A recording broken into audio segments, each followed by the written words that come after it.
मोदी मोदी मोदी मोदी मोदी मोदी मोदी मोदी सरकार। मोदी तुम आगे बढ़ो, हम तुम्हारे साथ हैं। मोदी जी तुम आगे बढ़ो, हम तुम्हारे साथ हैं।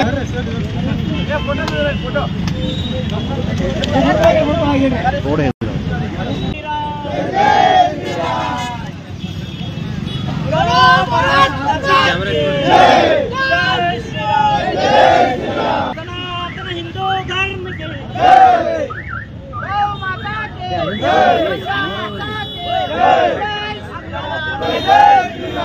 ಏನ್ ಇವತ್ತಿನ ದಿವಸ ಭಾರತದ ಇಡೀ ಭಾರತ ದೇಶನೇ ಒಂದು ಸಂಭ್ರಮಾಚರಣೆ ಮಾಡುವಂತ ದಿನ ಏನಪ್ಪಾ ಅಂದ್ರೆ ಇವತ್ತಿನ ದಿವಸ ನರೇಂದ್ರ ಮೋದಿ ಅವರು ಏನ್ NDA ಸರ್ಕಾರ ನೇತೃತ್ವದಲ್ಲಿ ಮತ್ತೆ 3ನೇ ಬಾರಿ ತಮ್ಮ ಅಧಿಕಾರವನ್ನ ಸ್ವೀಕರಿಸುತ್ತಿರುವ ಇವತ್ತಿನ ಈ ಶುಭ ಗಳಿಗೆಯಲ್ಲಿ ಇವತ್ತಿನ ದಿವಸ ನಾವು ಕಲಬುರಗಿಯಲ್ಲಿ ಹಿಂದೂ ಜಾಗೃತಿ ಸೇನೆ ಆಗಿರ್ಬೋದು, ರಾಮ್ ಸೇನೆ ಆಗಿರ್ಬೋದು, ಹಾಗೆ ಹಿಂದೂ ಪರ ಹೋರಾಟಗಾರ ಸೇರಿಕೊಂಡು ಇವತ್ತಿನ ದಿವಸ ಅದೇ ರೀತಿಯಾಗಿ ಇವತ್ತಿನ ದಿವಸ ನಮ್ಮ ಪಾವಟೇಶ್ವರ ಅಂತ ರಿಟೈರ್ಡ್ ಆರ್ಮಿ ಅವರು ಕೂಡ ಈ ಒಂದು ಕಾರ್ಯಕ್ರಮದಲ್ಲಿ ಭಾಗವಹಿಸಿದ್ದಾರೆ.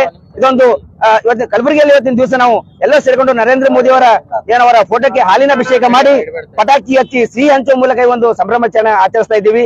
ಅದೇ ರೀತಿಯಾಗಿ ಇದೊಂದು ಇಡೀ ಭಾರತ ಅಲ್ಲ ಇಡೀ ದೇಶಕ್ಕೆ ಇದೊಂದು ಸಂಭ್ರಮಾಚರಣೆ ಆಗುವಂತ ದಿನ. ಆಗೋಸ್ಕರ ಇವತ್ತಿನ ದಿವಸ ಎಲ್ಲರೂ ಸಂಭ್ರಮಾಚರಣೆ ಮಾಡಿ ಅಂತ ಇವತ್ತಿನ ದಿವಸ ನಾನು ಮಾಧ್ಯಮ ಮುಖಾಂತರ ಕೇಳ್ಕೊಳ್ತಾ ಇದ್ದೀನಿ.